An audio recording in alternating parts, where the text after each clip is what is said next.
All right. Assalamualaikum everyone. Welcome, welcome. Good morning. Yeah. How are you today? Fine, Mas. Okay, well, Great, thank you. yeah. Thank you for coming. Yeah, my name is Chayo. I'm going to be your host and your host today.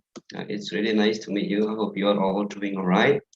So in this beautiful occasion, yeah, we will have a sharing session under the under the topic of unraveling student life in the US. I believe you are all excited about this one. So before we jump into the event, I'd like to give some shout outs first to the access program from RELO. So and access is collaborating with cilacs.uii and UMU as well to be able to hold this event. Yeah. As your host today, I'd like to take you, or I'd like to bring the rundown that we will have today. To do that, I'm going to share you my screen. Give me some time. Right. So this is the rundown, guys. So we start at 9:30. Now it's 9:38, so a bit late, but then it's all right, I think. Yeah. Later, we will have the opening speech from the head of cilacs.uii, Ms. Lista Iswari, SD MSc. And then we also have the speech from the director of UMU, Ms. Mariska Intansari, SMA. And then for another 15 minutes, we will have the video sharing, video screening. First from cilacs profile, and then we'll have the video from AMCOR for student life in the US. Next, I hope we can start at 10. We will have the presentation, yeah, from our beloved presenter, Miss Siti Juwariyah, MA Ph.D. And then I'd like you guys to take up to remember that you'll have the Q&A started after the presentation. Let's say around 11 later, yeah, for 30 minutes. Yeah. So prepare your questions. Yeah. Prepare your notes. Maybe you haven't got your questions yet.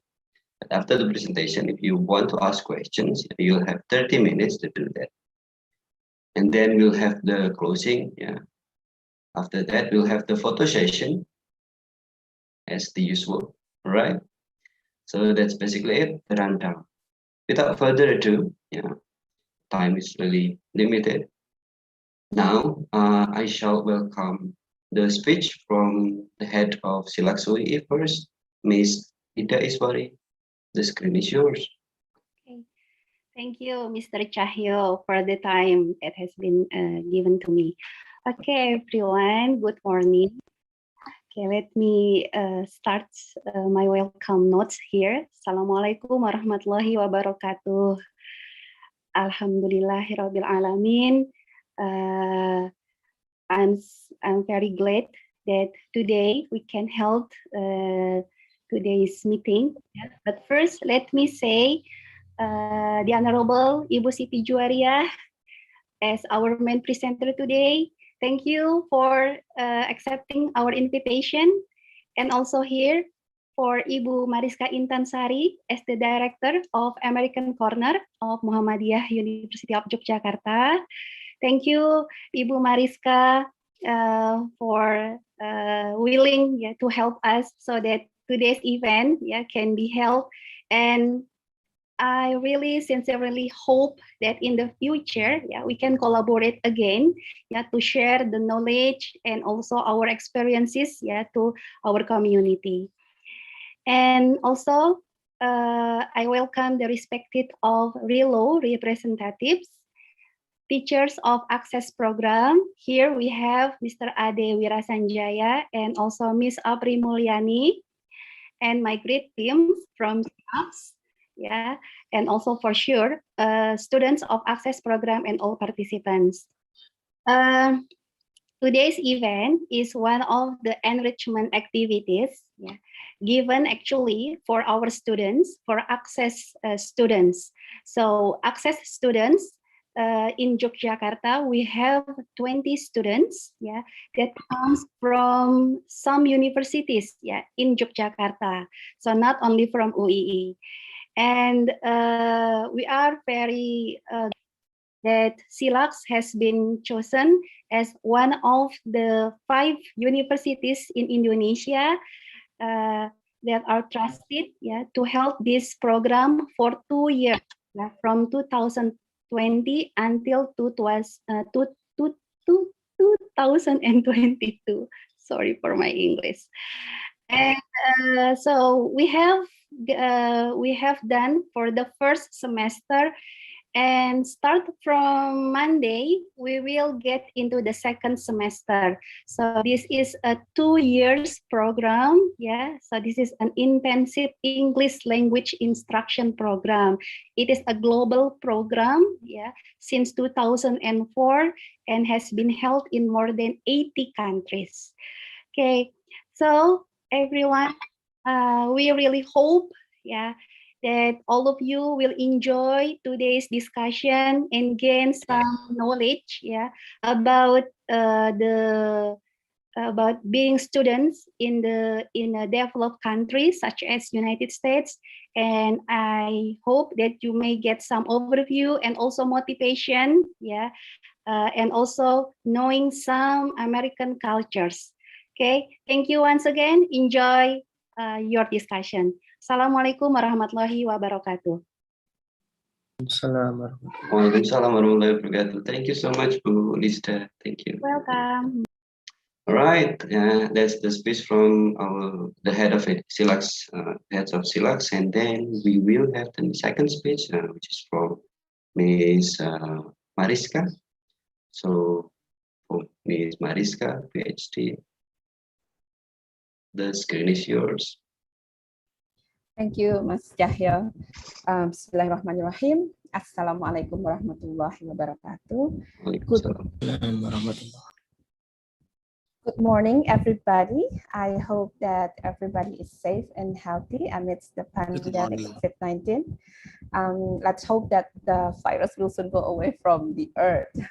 I mean, on behalf of the American corner of UMY, I am Mariska. I would like to welcome everybody to our sharing session entitled Unraveling the Student Life in the US in collaboration with cilacs, Universitas Islam Indonesia. Today, I would love to extend my gratitude to cilacs for the opportunity to collaborate in conducting this sharing session.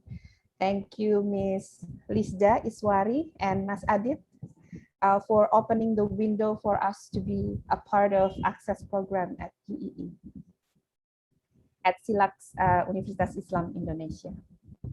When Mas Adit came to our American corner and offered us to collaborate in conducting this sharing session, it was a month ago, yeah, Mas Adit, yeah.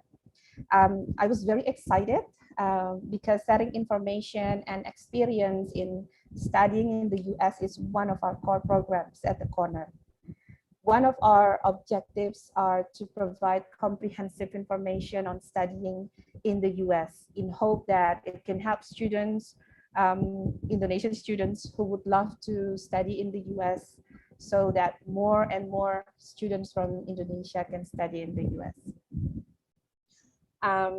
And for that, we also have a close relationship with Education USA, which is our sibling, we can say that, in providing information for our patrons. So please don't hesitate to contact us if you have any questions related to studying in the US later, or but if we don't have any answer for that, we will direct you to contact the Education USA advisor. We do hope that this sharing session will be beneficial for all the participants that are joining the session this morning through Zoom meeting or through the live streaming. And special for today, we, as mentioned by Mas Cahyo, we have invited Siti Juwariyah, or usually called Jua. She has just finished her PhD from the University of Arizona, USA, and is still in the US right now. So therefore, I guess she already joined in the Zoom meeting, but probably now she has to leave for a Maghrib prayer. So because for your information, the time difference between Yogyakarta and Arizona is 14 hours and they are behind us. So this is around 8 p.m. Friday night there in Arizona. I'm sure that later she has a lot of things to share concerning students' life in the US, since she took both her master's and doctoral degrees in the US. Well, I think I'm not going to talk a lot today. I wish you all a lively and fruitful discussion. Thank you. Wassalamualaikum warahmatullahi wabarakatuh.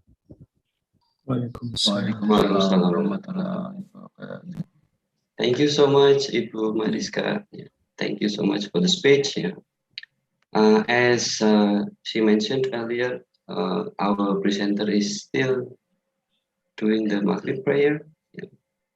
So before the presentation, yeah, as what Ms. Marika said earlier about the COVID, I'd like to invite you to do a minute of silence or a minute of prayer so that we can be freed from the COVID-19 as soon as possible. Minute of silence starts now.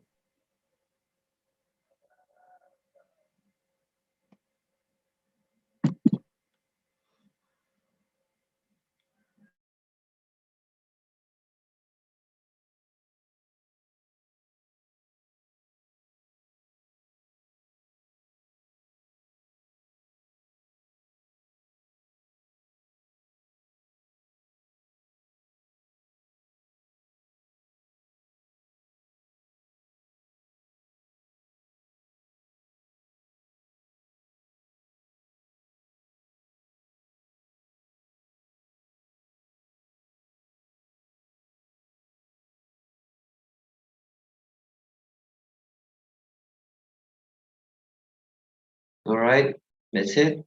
Yeah, a minute of silence. Amen to all the prayers. Yeah, and then I'd like to confirm is the presenter is Pu Chua or Miss Juwariyah here already or not yet? Yeah, I'm ready. Should All I right. present now? Okay, I'm really sorry. Yeah, well, maybe a little introduction about our presenter today. She took the master and her doctoral degree in the US, so she knows really well about student life there, and hopefully her stories, her experience, yeah, all her presentation will encourage us to go there someday. All right, all right. I welcome the one and only Miss Chua. The screen is yours. So thank you. Assalamualaikum warahmatullahi wabarakatuh. Everybody can hear me, right? Waalaikumsalam Waalaikumsalam warahmatullahi warahmatullahi wabarakatuh. Yes, Okay. we can hear you. So first, thank you for American Corner and Pumariska and Cilacs for giving me this opportunity to share with the others who are interested in studying in the US. So I hope it can be useful later. And I have a question before we start. Am I required to speak English all the time in this occasion, or I don't know? You can mix, Miss Jua. Okay. Mix, yeah. Okay. Yeah, because sometimes I mean, I speak English almost all the time here. So sometimes I just, okay, this is in Indonesia, maybe I can speak Indonesian. There are times when you miss speaking your own languages, really. Yeah. So That's uncomfortable. yeah. Oh, my video is not started. Okay. So let me share my screen.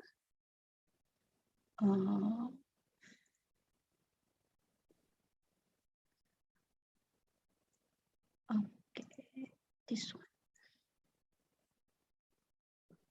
Okay, so everybody can see my screen, right? Yes, yes. Okay, so today I'm going to present something about life as a student in the US. And these are the dates where I stayed in the US. So I did my master's with Fulbright from July 2014 until May 2016. And then I came back for 1 year to Indonesia. And then I came back for my doctoral degree in August 2017 with LPDP. And then I'm graduating this summer, but I will stay until July. But my diploma would be issued in August. So technically I have graduated, but I haven't received my diploma in case it matters. And these are my contacts if you need to contact me. And actually, I know in Indonesia it's already July 10th, but here I'm still in the past. So here is still Friday. So Friday night, so July the 9th, like 2021. And maybe disclaimer first, as you can see from the map here, USA is really big, like just like Indonesia, but the difference is in US is, like full of land, while Indonesia is an archipelago. So my experience here, or the student life that I talk here, would be really subjective from what I experienced. So maybe you do not need to generalize it to other experiences, because people in other states and maybe they experience things differently. So I want you to keep that in mind. And this is where I study. It's in the southwest of USA. It's in Arizona State, and this one in this little circle is where I'm staying right now.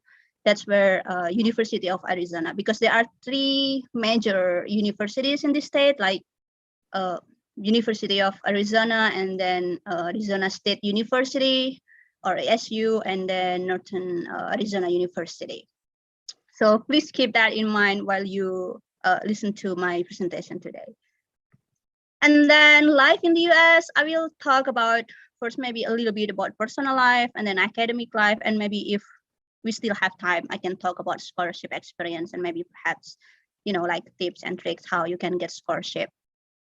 And I use these two logos, HealthPDP and Fulbright, because these are my sponsors. So without them, I wouldn't be able to be studying here. So that's how I thank them. And this is my pic from when I traveled to New York. So I wish you guys could go there too someday. And then life in the USA, it's awesome, if you ask me. And then I should say here, it's more Islamic because I'm a Muslim. And this is always what people ask me when I go back home, and then when I meet someone in Indonesia, then how about Islamophobia, and like how things are there in relation to it being a Muslim in the US.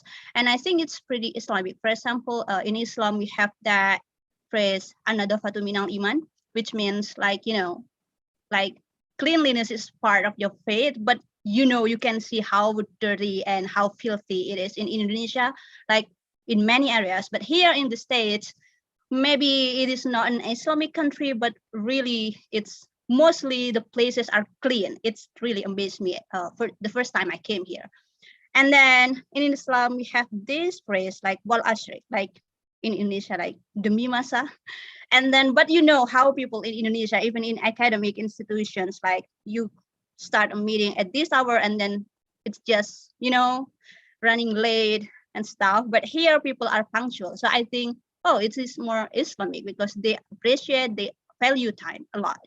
And it goes beyond cleanliness and punctuality. There are a lot that I consider like Islamic in some way.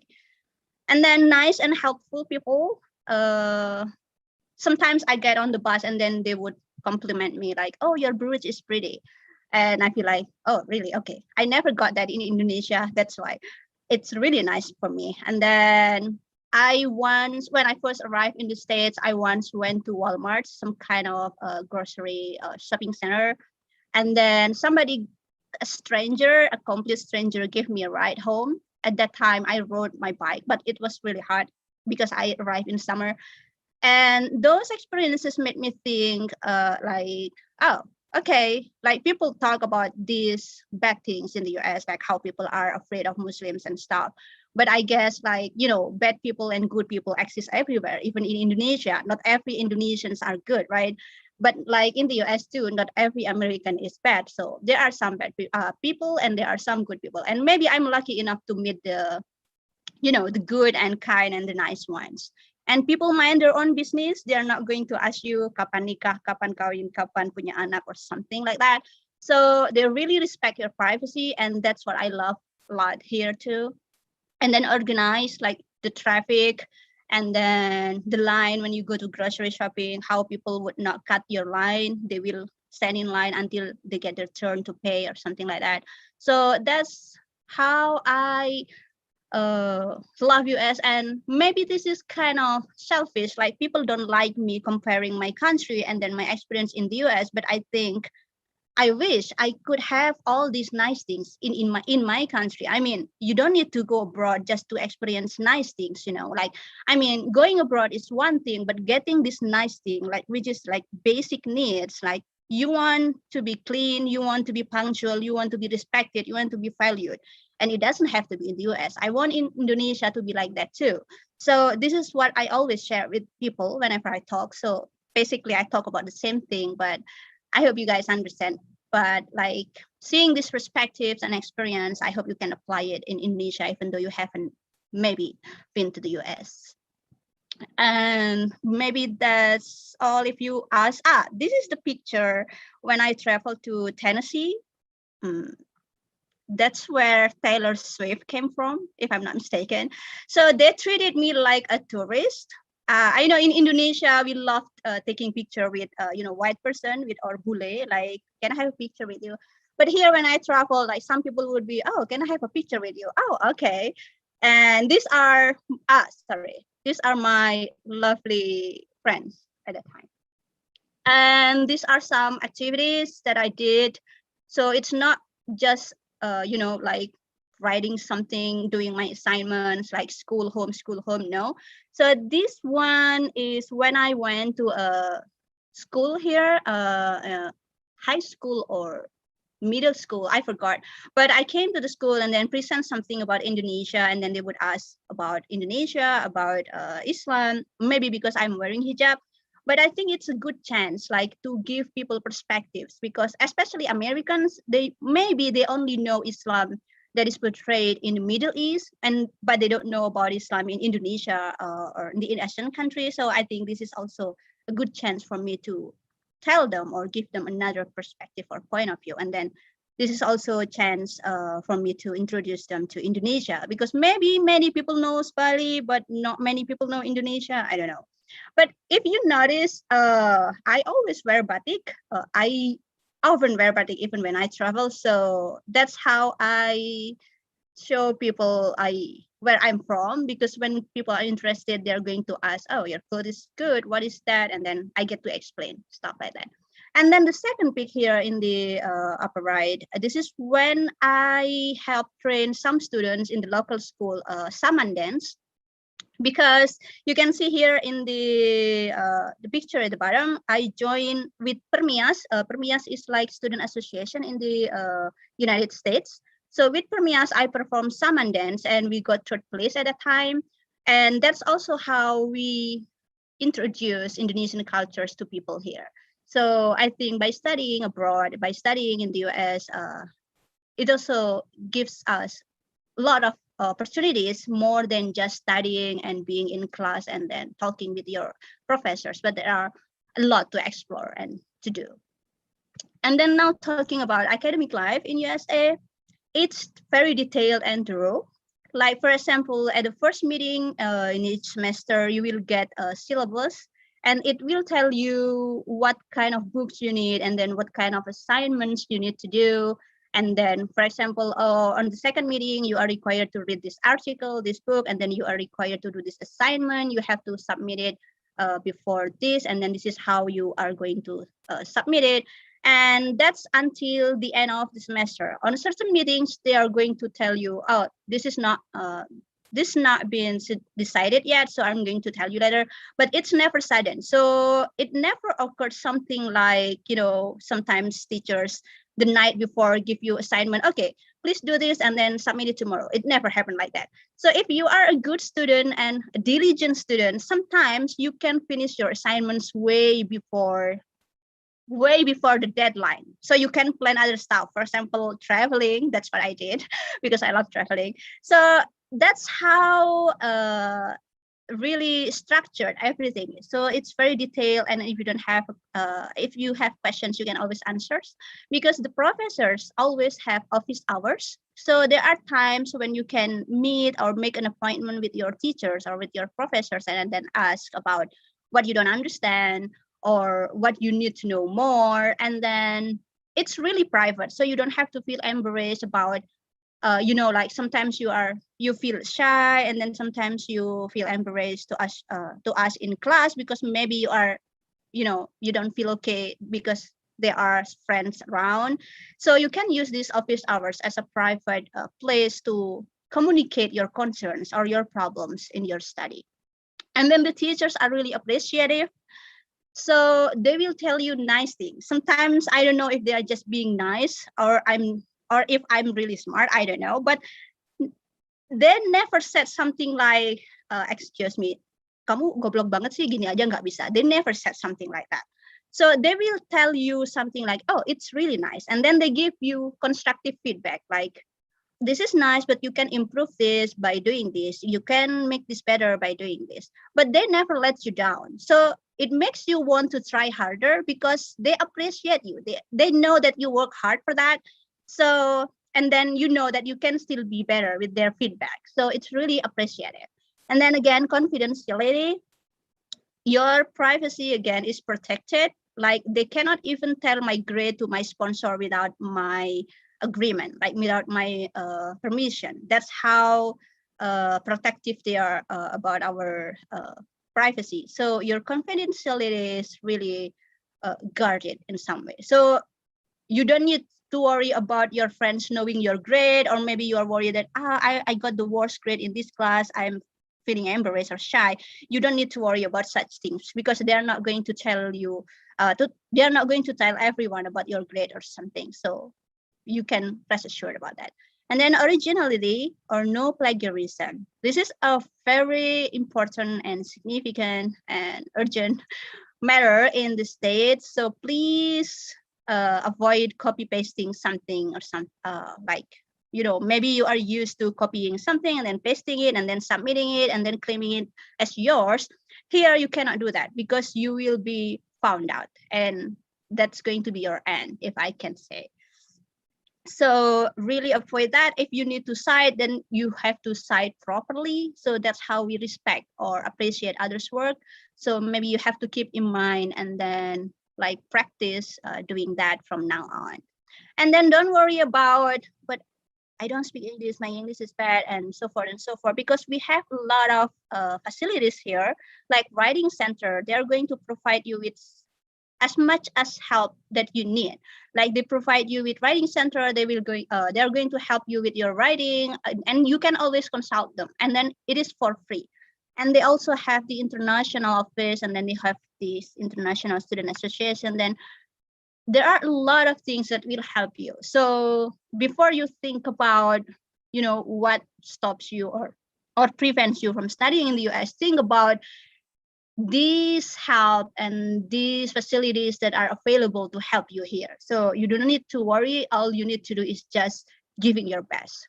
And here is a pic from from one of my classes. As you can see here, maybe it's quite messy. Like you can see food, you can see drink. This is my lovely teacher, by the way.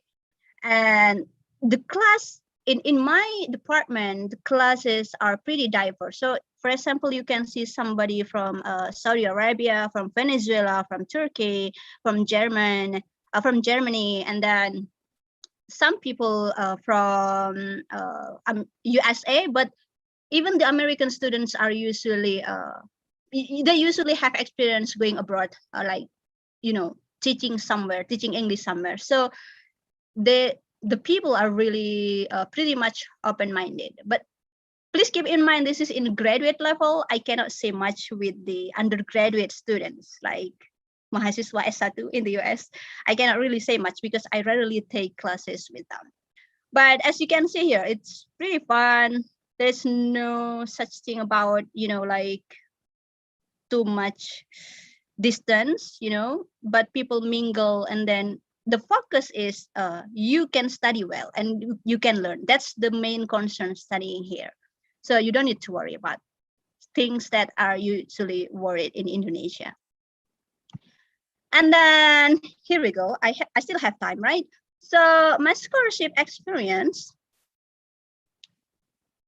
maybe I will finish earlier because I thought I would just going to present 30 minutes and then 30 minutes for questions. Is that okay?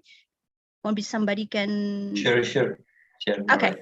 Yeah. I thought it's just 30 minutes presentation and then like 30 minutes question and answers. But anyway, it means if I finish earlier, then we can have more time for your questions. So yeah. So as I told you before, I got Fulbright for my master's and I got LPDP for my PhD. So these are some differences that I could find, like source of funding. With Fulbright, the one that sponsors you is US government. But LPDP is sponsored by Indonesian government. That's what you have to keep in mind. And then with Fulbright, you can only go to the USA. So if you want to study in Australia, Canada, or Europe, or UK, or Japan, Korea, you cannot use Fulbright. Okay. But with LPDP, you can go to any countries, including US. But in the US, I think LPDP has already changed their regulation, and then they limit certain universities. Like you cannot just go to any university in the US, but they're going to let you know what universities you can go in the US, if I'm not mistaken. Maybe you can check in their website. And then letter of acceptance. So with Fulbright, I got it after I got Fulbright. So I applied for the scholarship first. And then after getting the scholarship, and then I applied to the university.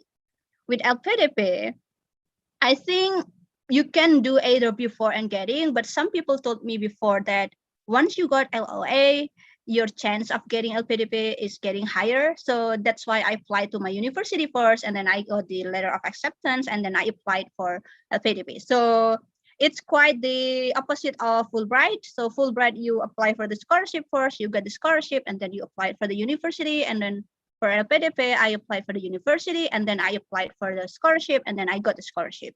So it's really different. And then administrative work, I love Fulbright. Well, every scholarship has their plus and minuses, but like with Fulbright, they take care everything for you. So all you need to do is just studying, focus your brain on your study, and that's all. You don't need to worry about what should I do next, who should I contact, and so forth, because they are going to tell you, okay, you should prepare this, you should prepare that, and you have to submit it on this day before this date, and so forth. But with LPDP, you take care of everything by yourself. So when you apply for your university, you have to know who to contact to, and then you have to know the requirements and then find them yourself, and then you have to in the US, by the way, not all university applications are free. So like, for example, in my university, if I'm not mistaken, I should pay for $95 to apply, and there's no guarantee that I will get accepted. But I don't know about application in the other countries, but that's how in the US, maybe at least some universities. So with LPDP, you have to take care of everything by yourself. You have to prepare yourself. And then about finance, with Fulbright, it's usually paid in advance. So like they are going to buy you the ticket, they are going to like paid everything for you in advance. But with LPDP, it's usually reimbursement. So like, for example, when I left for the States with LPDP, I had to fly with the ticket that they bought. And then later when I go back, then I have to buy the ticket myself, and then I ask for reimbursement. That's how it is usually with LPDP. But it's not always like that. I think it's pretty flexible, or more options with LPDP. And then family allowance. With Fulbright, you don't get family allowance, unfortunately. But your wife or your husband can work. So that's the difference. So for example, if I were married and I had a husband, if I got Fulbright, then my husband could work. I'm not allowed to work because they only allow me to study, and that's all.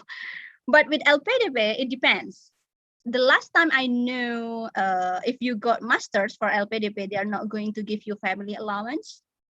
But for doctoral degree students, they are going to give family allowance. I think it's started on the second year.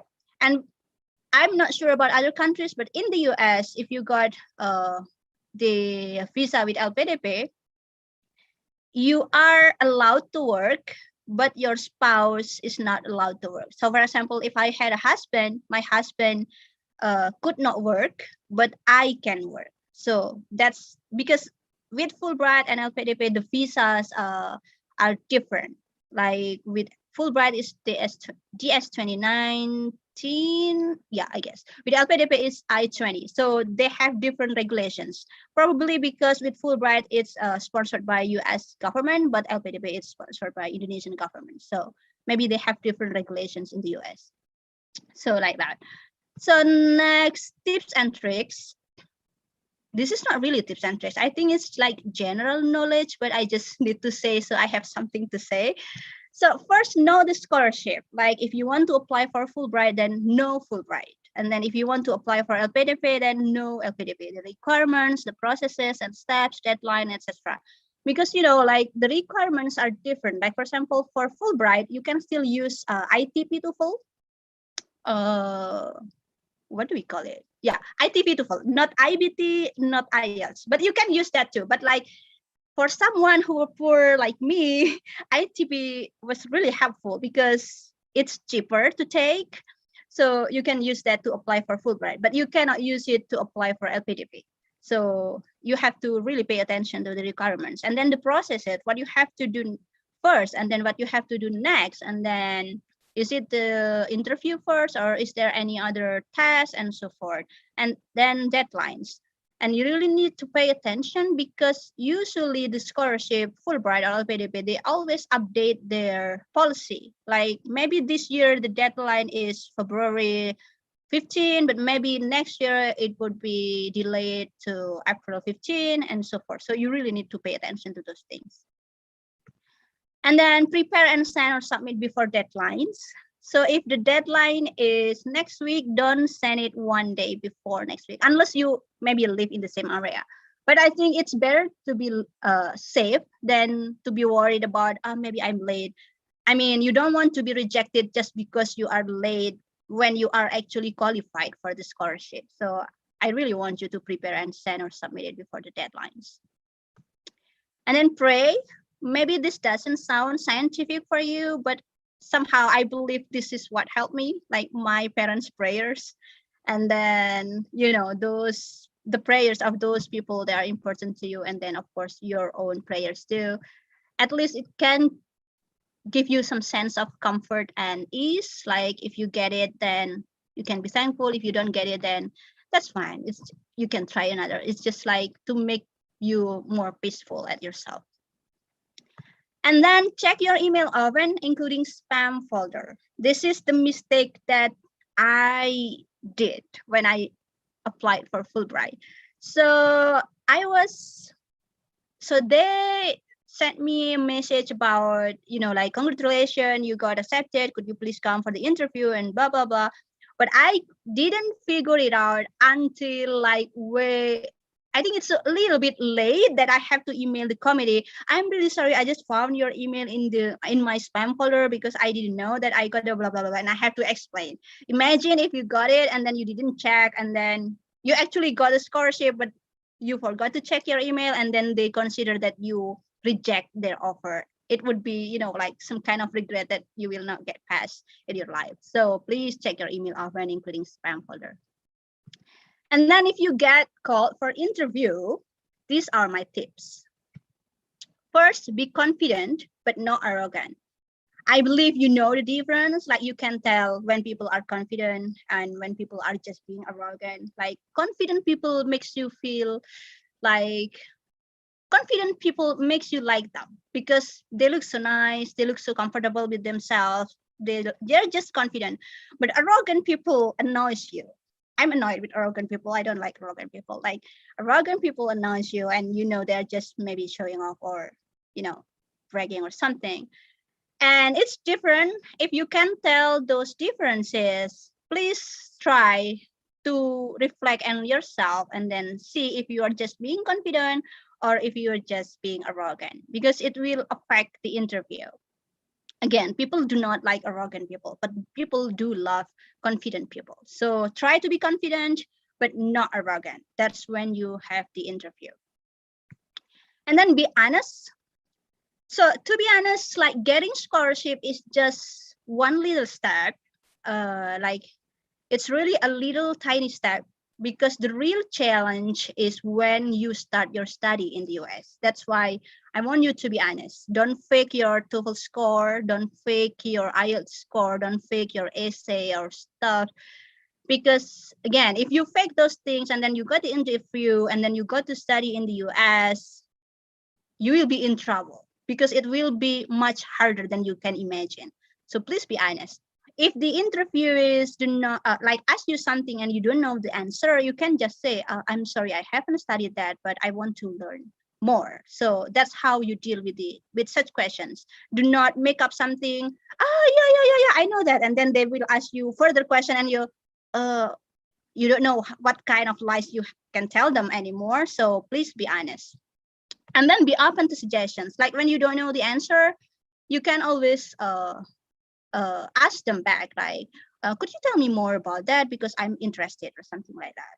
So like, you know, it shows, it tells them that you are willing to learn. Then you have that enthusiasm to learn, and it is actually a positive thing. I mean, if I were an interviewer, I would prefer candidates like that. So be confident, not arrogant, be honest, be open to suggestions. And then don't talk about other scholarships that you are applying. Like, for example, if you applied for Fulbright, don't say something like, oh, actually, I'm applying LPDP and I'm waiting for an interview. Because, and if you apply for LPDP, then don't say something like, I'm actually applying for Fulbright. I'm still deciding whether to take it or not. Don't say something like that, because first, it's not necessary. And then second, they're going to think something like, if I give you the scholarship and then you take the other scholarship, and then I will not have someone to give the scholarship to. So they are going to take someone who are willing and really want the scholarship. So don't talk about other scholarship you're applying when you have an interview with a certain scholarship.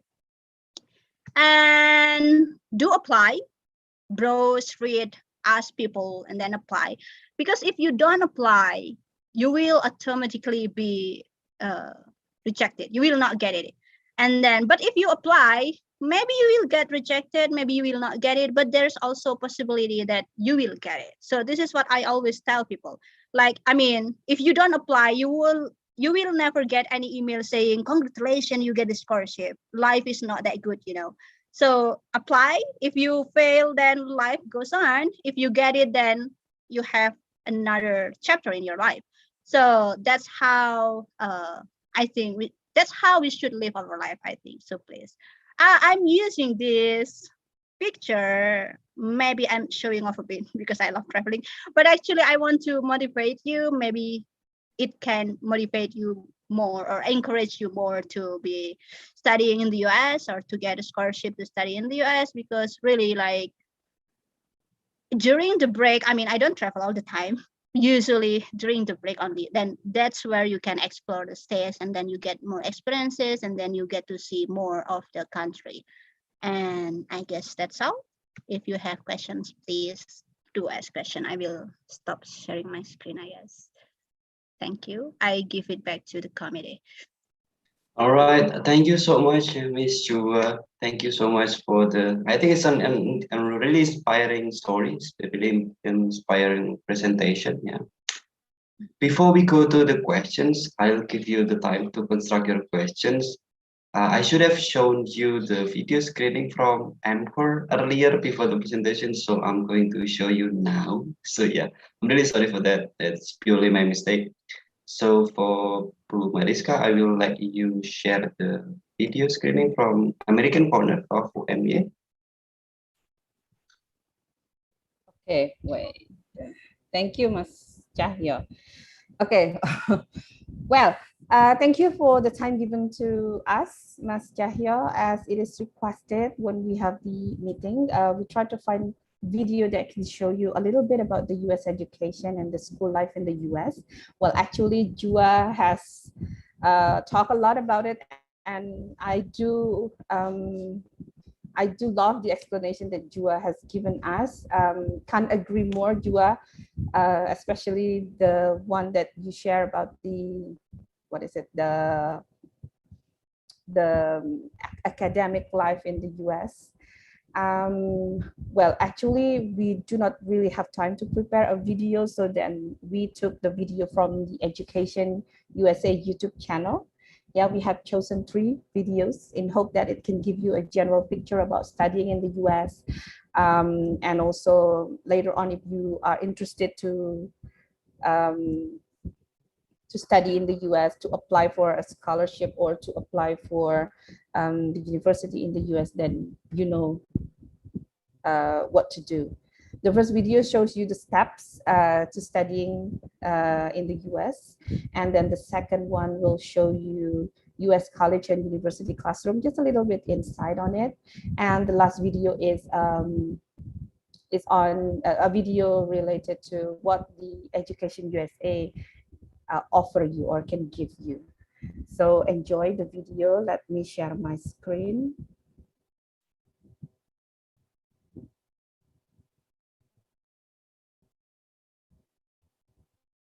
Okay.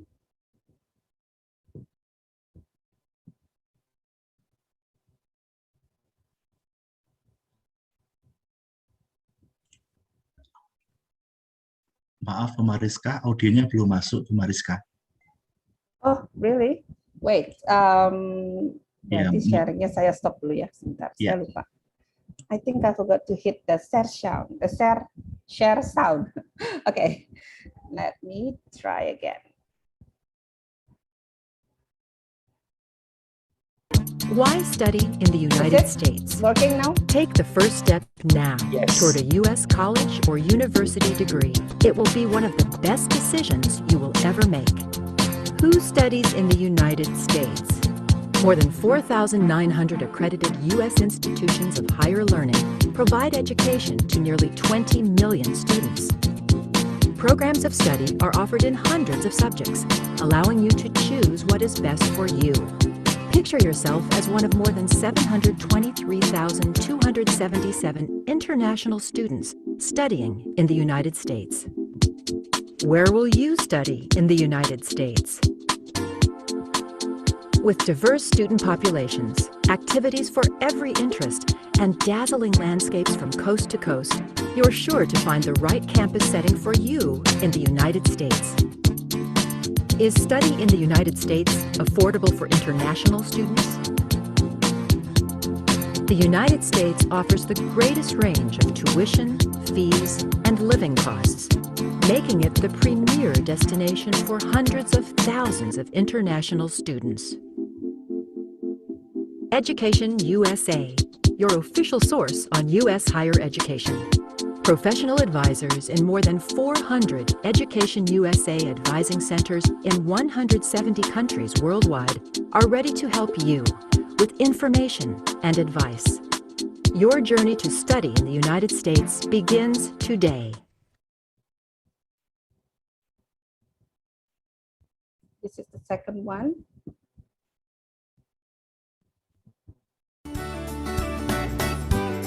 Colleges and universities in the United States want to enroll international students like you, and the State Department's Education USA network Some of can the help tips you that I can find the give you to find institution that's success the right is fit. don't be afraid to ask for help. U.S. colleges make and sure that you universities use have a all the wide array of resources that are available classrooms and for you. spaces to serve your academic needs.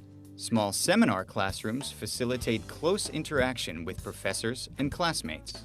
For those interested in degrees in science, technology, engineering, or mathematics, world-class laboratories housed on U.S. campuses provide opportunities to gain the hands-on experience you need. There are also spacious lecture halls and auditoriums that can accommodate larger classes and performances. If you want to achieve a degree in the studio arts, many U.S. campuses provide top-notch spaces to help you achieve your goals. Open concept art studios foster growth, creativity, and innovation.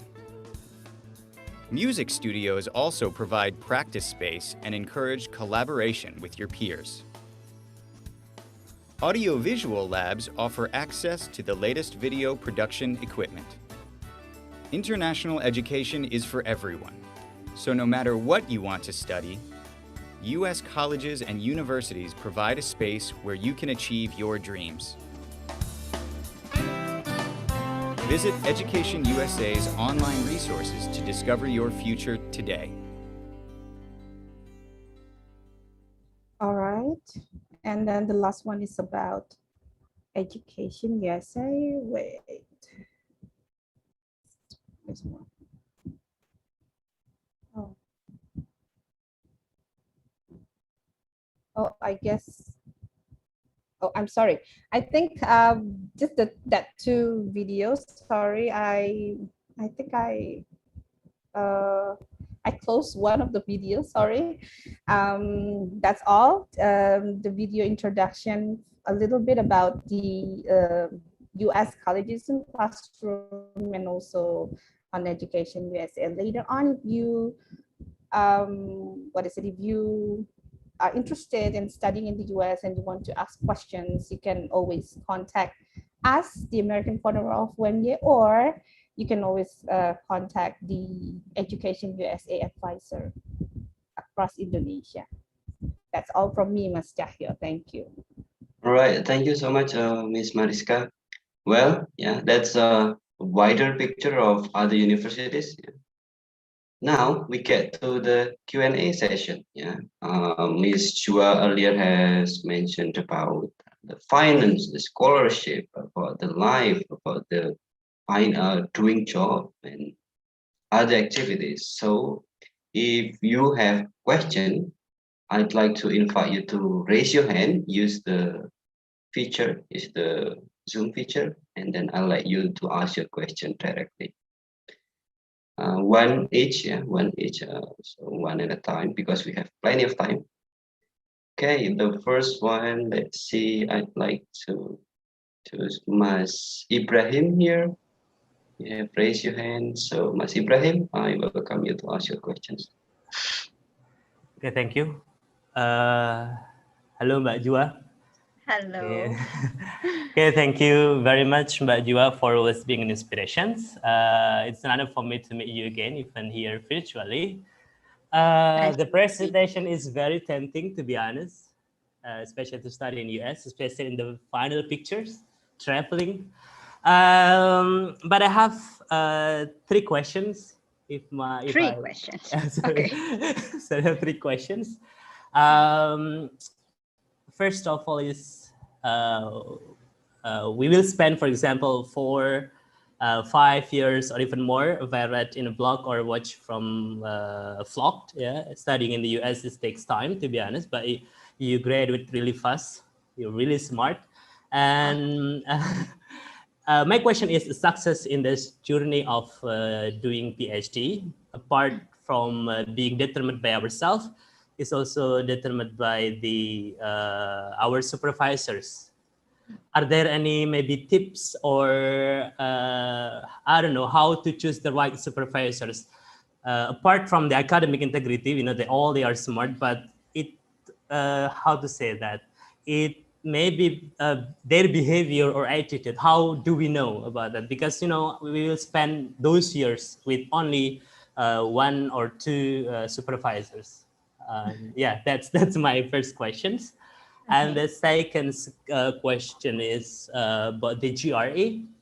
You know that this can be, maybe I can call it frightening, because I'm not really familiar with. It's only the US. And is there any university that are not, I mean, require the student to take GRE, or it is like the top requirement to us, maybe, if you want to study in the US? That's my second question. And the third one, sorry. I hope the committee could write it down for me. So if I forgot, you can. I am. Yes. Okay. Thank you. And the final question, because I don't know that in studying in the US, especially when we fill the requirements, I already browse some that mostly they need 3 recommendation letters. I mean, is in your opinion who are the right persons, maybe? Because I have to say that if I don't know about the, for example, person, we have the name or popular person or something else, which person that should give a recommendation? You know that it's 3 and they should write by themselves in applications. Okay. Is that clear? Sorry. Yeah. Okay. I'm really interested in your presentation. So thank you, Baim. Thank you, Wajua. You're welcome. Yeah, you may, okay, I will summarize the questions. Yeah, maybe the first is how to choose the supervisors wisely. Okay. And then the second one is about GRE. Like, you know, maybe please kindly elaborate about that. Then the last one is recommendation letter. So who are the people we should ask for recommendation? Okay. So first, thank you, Baim, for coming to my talk. I mean, I personally know Baim actually because we work in the same place before. So I feel honored that you come to my talk. So first, about choosing supervisor. So in the US, maybe the PhD or the doctoral journey is kind of different from the doctoral journey in other countries, because like I think in some other countries you can do research like immediately. You start your PhD, you do your research. But in the US, I'm not sure if, maybe there are some exceptions in other universities or in some other department or majors. But in general, as far as I know, it's a little bit complicated, not like that. So for example, my program is actually for 5 years, but because LPDP only funds me for 4 years, so I should finish it in 4 years. So I finished in 4 years. But actually, in PhD in the US is first you have to take required courses, and then after you finish taking all of those required courses, then you will have to do your comms, written and oral. And then after you pass that, and then you will have to write your dissertation proposal, and then you have to defend it. And then if they say that, okay, you passed, and then that's just how you could start doing your research for your dissertation. So choosing advisor is really important, because choosing advisor is not about somebody that is an expert in the field or somebody that is smart, because I can tell you, like, most of professors here are expert and smart in their own field. So sometimes, like, any professor will do, like, it's American professor in a way. So, but like, in the US, if you started studying here by taking courses and stuff, then you will know their personality by, maybe taking their classes. You will know, oh, I think I feel comfortable and I feel okay, and then I feel good with this professor. I want him or her to be my advisor. And then you can start thinking about your advisor. And then, like, you want to have a supervisor that is understanding, that is supporting and supportive, not only about your academic life, but also about your personal life. So you can talk to them about anything, like your personal concern, not only just about your studies, but about everything. Because honestly, like, to be honest, I don't want to scare you or anything. Like, my master's experience is really different from my PhD experience, because, like, I thought I did my master's just fine, but I was really, really stressed finishing my PhD, to tell you the truth. So maybe I'm not that excellent anymore. So yeah, having a good supervisor is really important. So that's how you find out about your advisor. And don't worry, like, if you plan to study in the US, maybe you contact somebody and then they agree to be your advisor. But because of the system in the US, like, if you feel like, I don't feel click with this person anymore, you want to change your advisor, you can do that. So no worries about that.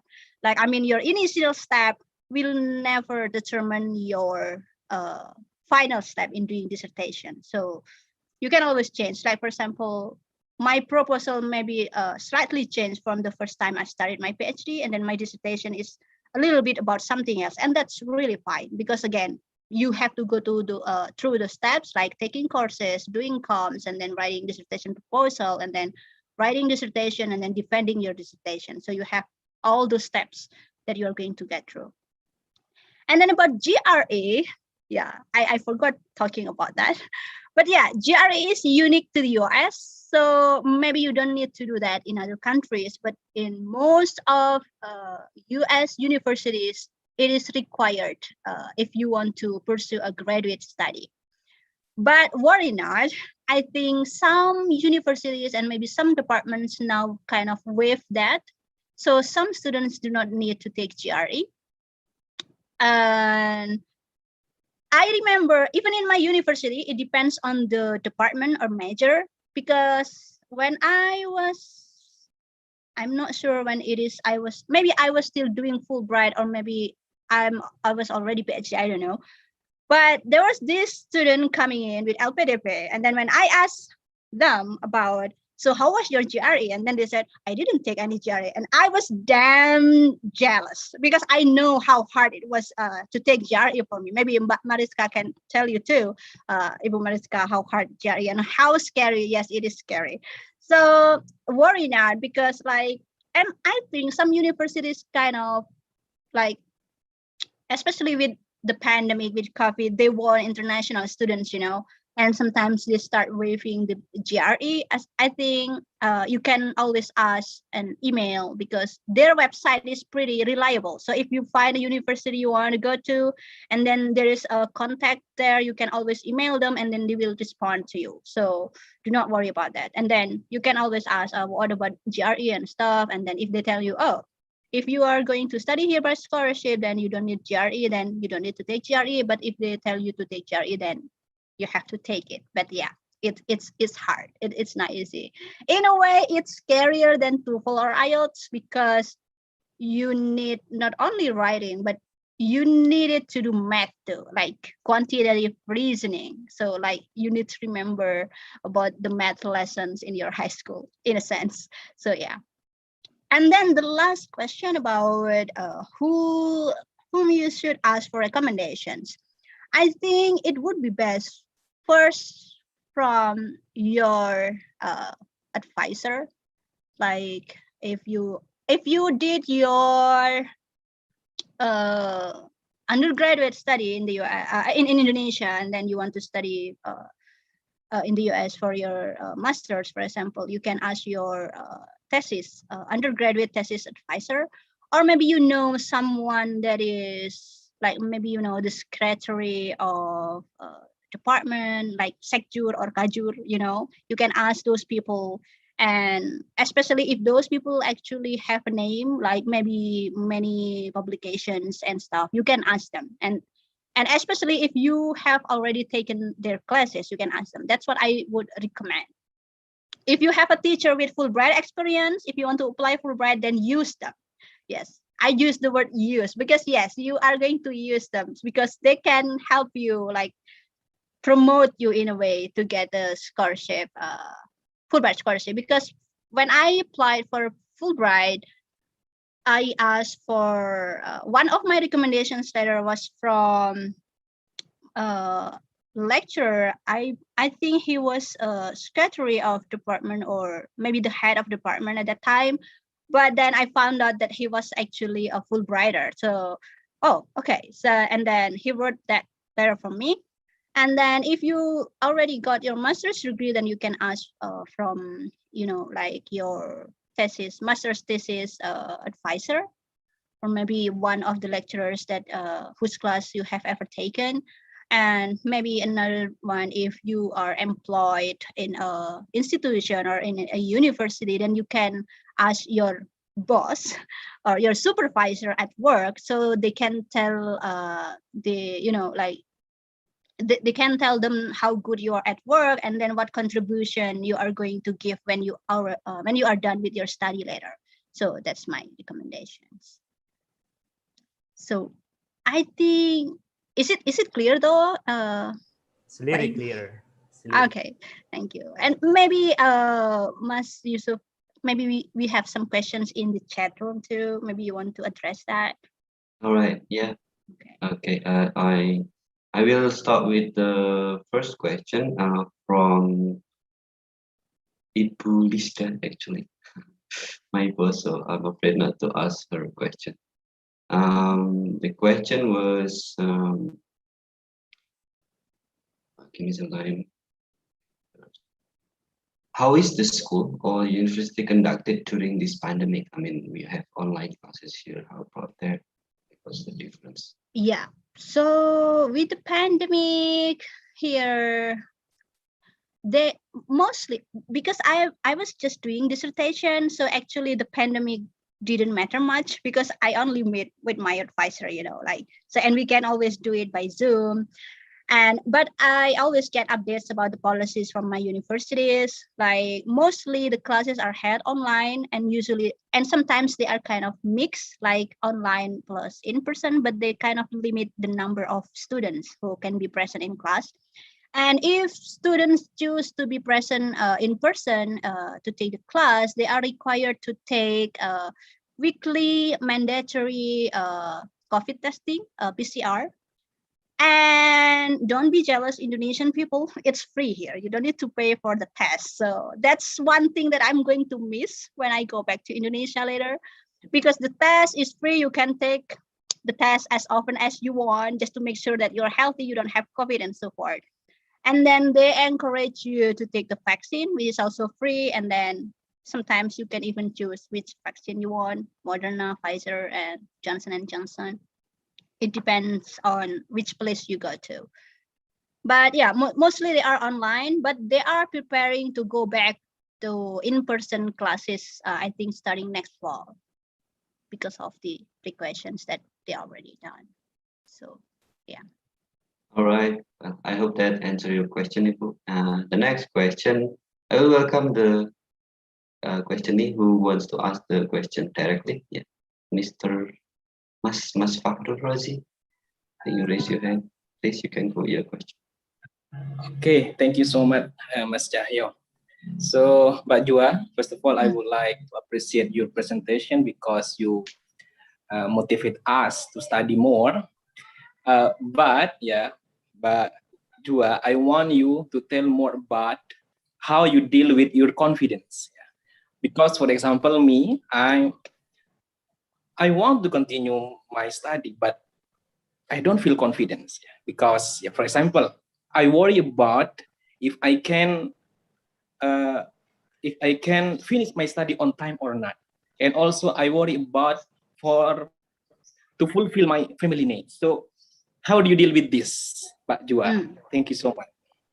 Okay, the answer is actually simple. Why I care to study until this point?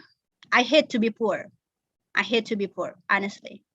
So if I'm allowed to tell you, my parents did not finish elementary schools, gak lulus SD, and we were very poor. And they sent me to schools because they don't want me to have a poor life like them. So when I was doing my undergraduate study, I was so obsessed about graduating as the best student, getting the highest GPA and stuff, because this is the only way I can get out of poverty, you know, because I don't have orang dalam, you know, nobody in my family have this kind of positions, nobody. So if I want to get out of poverty, I really need to study. That's the first. I'm not being confident or something. I just hate to be poor. That's my fuel, like what motivates me, my encourage me. I'm not confident. I see some friends who are rich, smarter. The English is much, you know, better. Maybe my English is medok, you know. People will, oh, your English, your grammar, yeah, whatever. I'm not confident, and sometimes, even now, sometimes I'm afraid of people's judgment. But if you focus on your insecurity, you are not going to move forward. I think it's better to accept that. Like, for example, okay, I'm not beautiful, so what? I'm not rich, so what?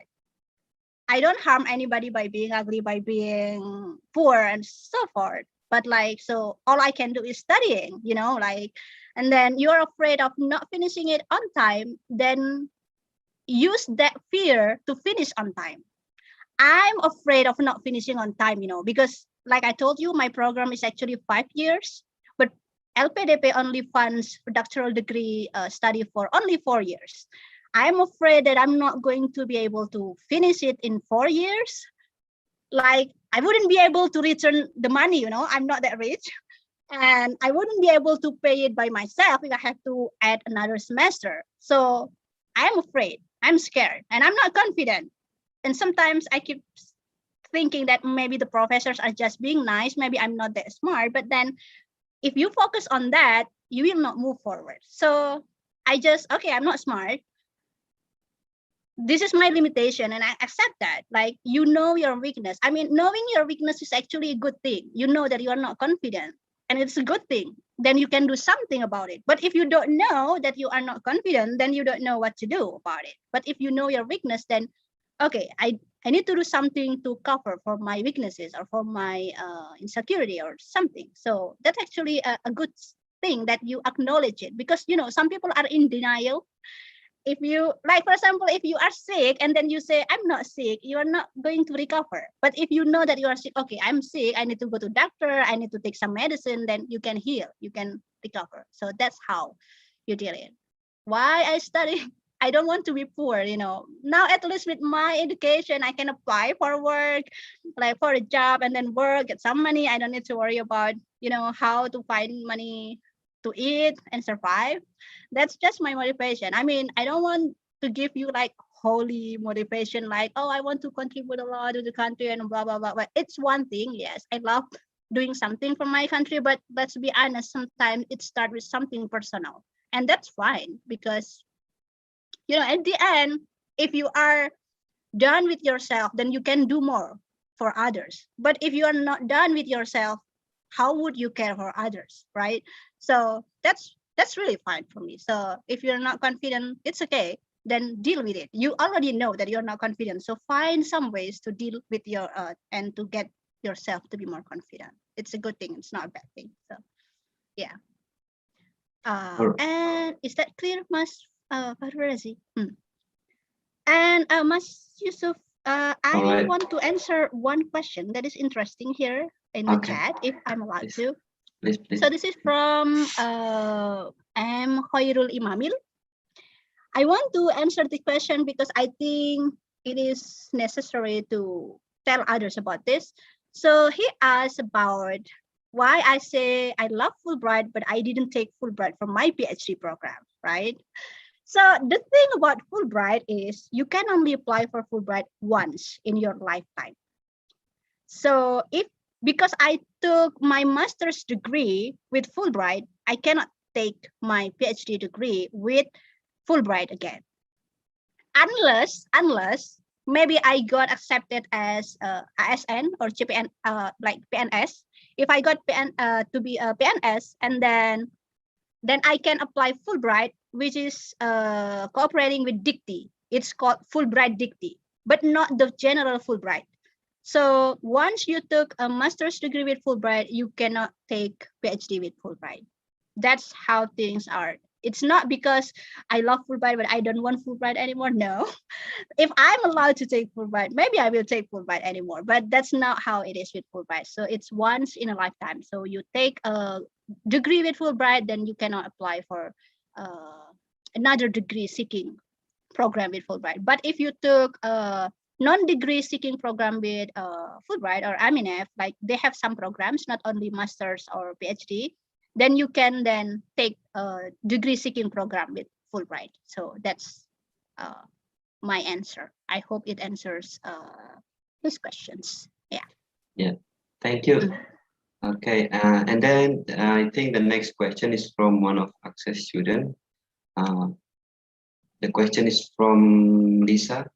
Are there certain criteria to win a Fulbright scholarship, and what kind of experiences or achievements should we have during, this time they are taking their undergraduate studies? So what kind of achievements should they get? To be honest, I don't know, because I'm not the one who gives the scholarship to people. I'm just lucky to get it. Yeah, because if you look around, there are sometimes, I think, when I joined PDO, it's called pre-departure orientation. Mariska knew about it. I see these amazing people, like maybe they have these positions, they have done these studies, and I was there as a nobody. And then I kept thinking, how could I get this? How could I get this? And I thought I was just lucky.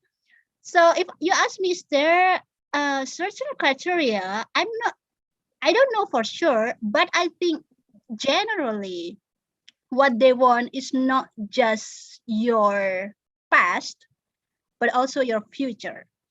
I'm not sure if you get what I mean, but I mean, like, in your past means your past achievements or your experiences. Maybe you join an organization, student organization, or maybe you get like high achievements, and it will tell them that, okay, you are pretty responsible as a student. Like, for example, you cannot take many or like you cannot join many organizations, but then your study is, like neglected. It will show them that you are not serious with your study, because studying is basically your responsibility, right? So you need to set priorities. So basically, that's how they see your past, like your resume or your CV. Like, okay, you did this, and everything turned out fine. So it's a good thing. And then they want your future, because you are required to write an essay or a proposal or something like that. And they're going to see from there, okay, what is the potential that you have? What you are going to do after you, if I give you this scholarship and then after you're done and then go back to Indonesia later. So they will think about it. So maybe like everybody had a past, maybe in undergraduate university, you had a rough life, you couldn't study well. So maybe your grades are not that good, but maybe you can make it up in your essay, your motivation letter, and then it can convince them that, oh, okay, you have a potential for the future, and then they will take you. So it really is mysterious to me, like how they decided on that. So I think my suggestion would be like, just do your best. If now you are a student and you are thinking about like pursuing or getting this scholarship, then just do your best. Do your best. Like, don't think about whether this will be counted or not, because when you do your best, it will be useful. Maybe not now, but maybe later. But if you do things half-heartedly, then there's no use in doing that. So just do your best. If it is yours, you will get it. Some friend, like I had a friend who applied for Fulbright. They told me like they applied for 7 times before they finally got Fulbright. And you know that Fulbright open only once a year. So if they applied for 7 times, it means they waited for 7 years. But if it is theirs, then they will get it eventually. So don't give up. If you want it, try it and do your best. Don't think about anything else. So that's just my advice. I hope it's clear enough. All right, thank you so much, Ms. Chu. I think it's really inspiring, yeah, for you guys, yeah. Like build your future, yeah, not only worry about the past. Anyway, since this is actually an access event, I really want to have to get the questions from access students. If you want to ask the questions directly, you are welcome. Is there any access student here who wants to ask further questions?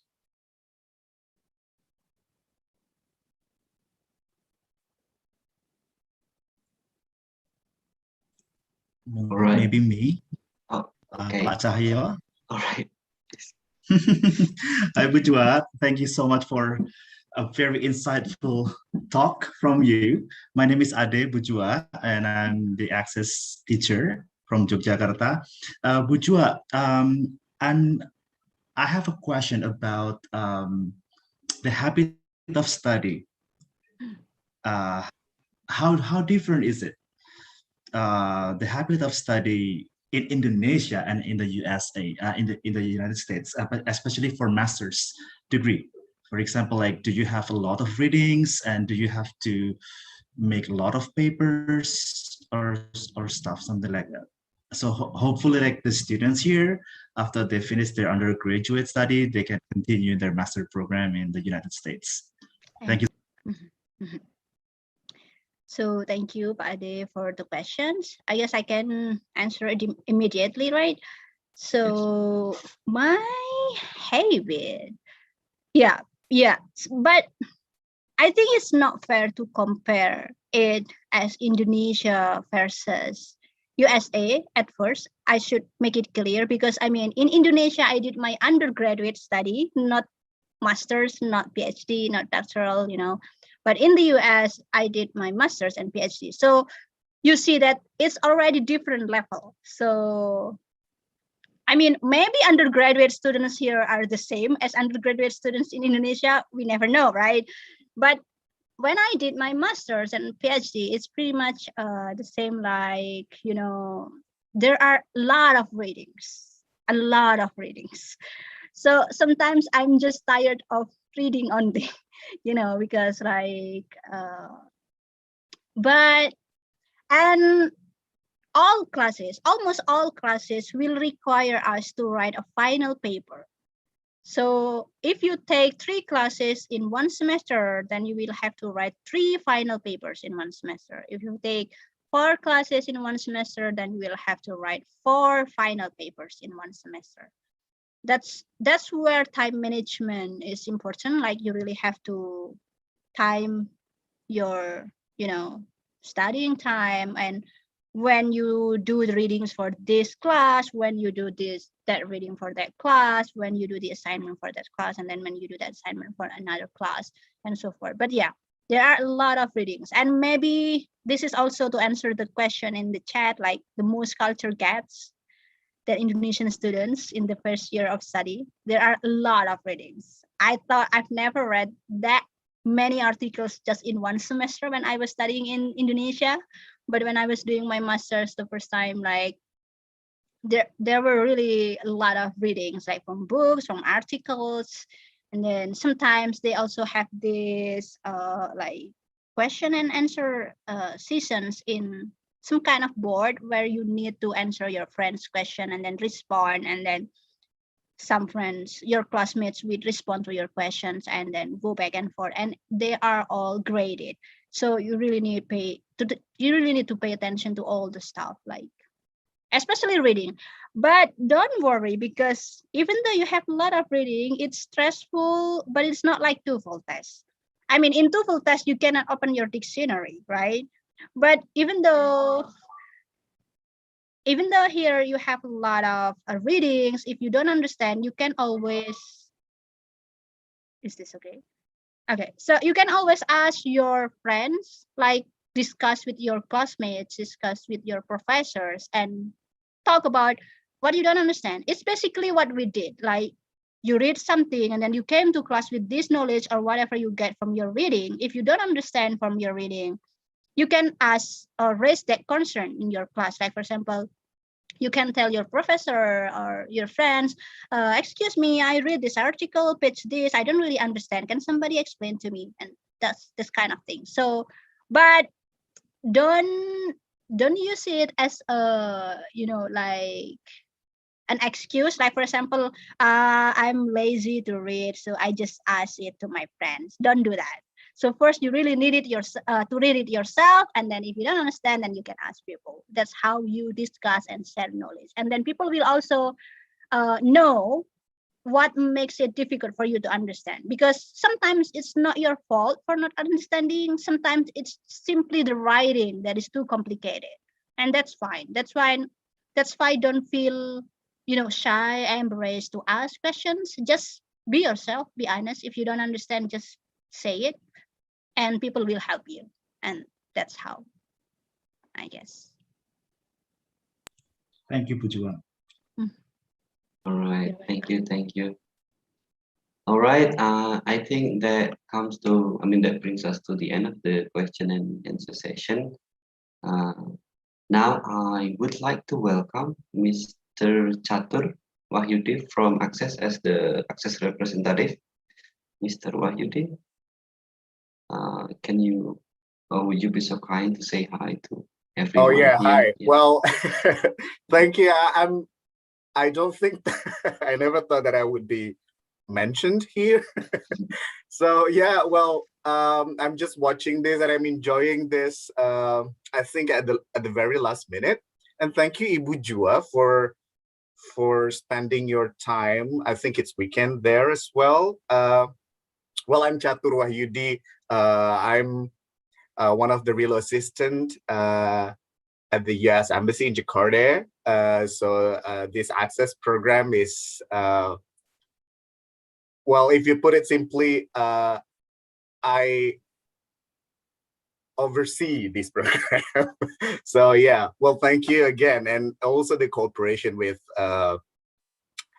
American Corners, and of course, the host institution, cilacs.uii. Thank you again. Thank you. Thank you, Mr. Catur. Yeah, thank you. Well, now we will have the photo session. Yeah, after this. But before we do that, please kindly fill out the feedback form. I am going to share it to the chat room. So find the feedback form to the chat room, and fill out the feedback about this event.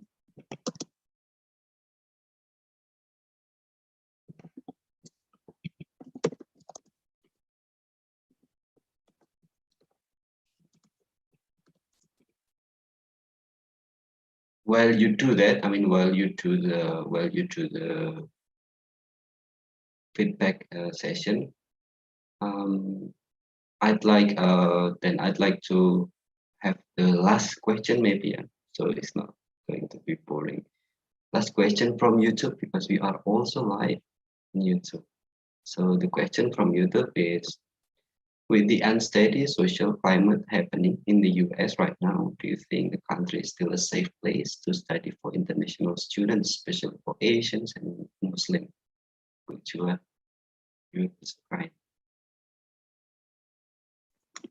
repeat the question? I'm sorry. All right. My bad. With the unsteady social climate happening in the US right now, do you think the country, the US, is still a safe place to study for international students, especially Asians or Muslims? Personally, I think it is relatively a safe place. I mean, maybe I'm just lucky because I haven't really experienced bad things while I'm studying in the US, doing my master's or doing my PhD. And I think maybe you read in the media about racism, about like Asian hate and that kind of thing. But I believe you also read that people, like even the Americans, always are also concerned about that. So again, like I said before, there are bad people, there are good people. So those good people will come to your defense. So they will try to protect you. They will try to fight for your rights. So I don't see why you don't feel safe, because honestly, we can die anywhere, even in Indonesia, like the chance you are going to die in the US with the chance you are going to you're going to die in Indonesia are pretty much the same, I guess. But maybe what is concerning here is the mass shooting. Like people can bring gun with them anywhere here in the state, which we don't see in Indonesia or any other countries. But thankfully, again, I've never really seen it like happening in front of my eyes in person. Usually I just read it in the news. So and from what I know, usually, yes, there are crazy people who just love killing people because of their, racism or something. But some shootings also happen because of personal conflict. So I guess if you just be good and don't make problems with people, then you will be safe. So don't worry about that. So I guess that's my opinion. Like if you ask me whether it is safe or not, I think it's relatively safe. And just keep praying. I mean, like everywhere you are going to pray and pray to keep your safety, even in Indonesia, especially now when I read about the pandemics, our COVID situation in Indonesia is really concerning. And sometimes I'm scared of going back because I feel really safe here with many people have been vaccinated. But in Indonesia, it's like the vaccination is low, the testing is low, and then the hospitals are at full capacity. To be honest, I freak out about going back. And then once I go back, and I will need to do a quarantine, and I will be maybe in the same room with some other people. And actually, I feel safer here in the US, if you ask me. So that's maybe you can consider about that too. So. All right. Thank you, Putua. All right. I assume everyone has filled out the feedback form. Now we will come to the photo session. So if you be so kind to turn on your camera, everyone. So please kindly turn on your cameras. Yeah, so beautiful faces on cameras. Here, Mas Adit, as the Zoom host, will guide you to the photo session. So, Mas Adit, I will give the screen to you. Okay, thank you, Mas Yusuf. Okay, let's get the picture. So please turn on your camera, everyone, and to make our pictures more interesting and more attractive, would you please to use your finger and shape the letter C like this? C is letter C means community or cilacs. Would you please? Okay. Pak Nanang, would you please to help us to capture the screen? Okay, we have 2 pages here. We will start on the first page. 3, 2, 1. Okay, still wait, still wait.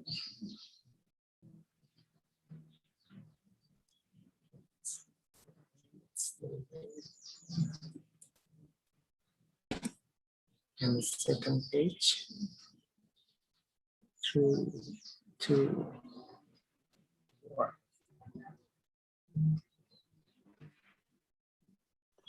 Yep, okay, Mas Adit.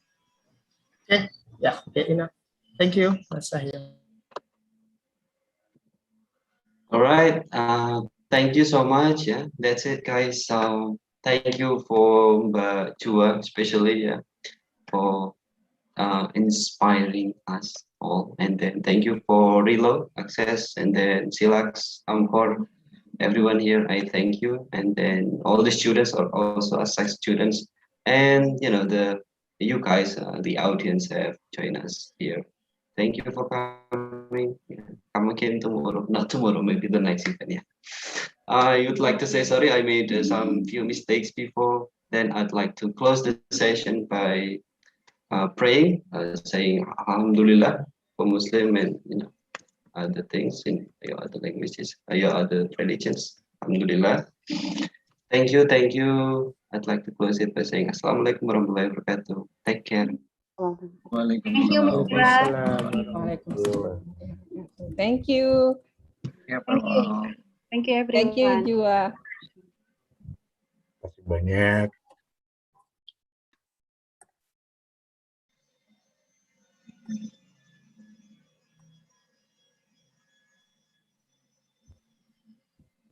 Thank you. Saya mohon izin lift ya.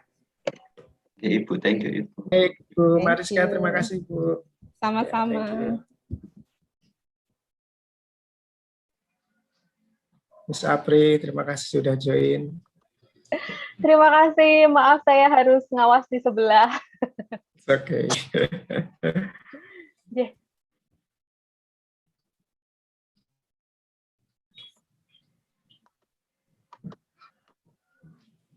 Mas Adit tadi sorry banget, saya itu kena Ya. pas yang mengheningkan cipta itu terus gitu. Okay, wait. I will disconnect the YouTube.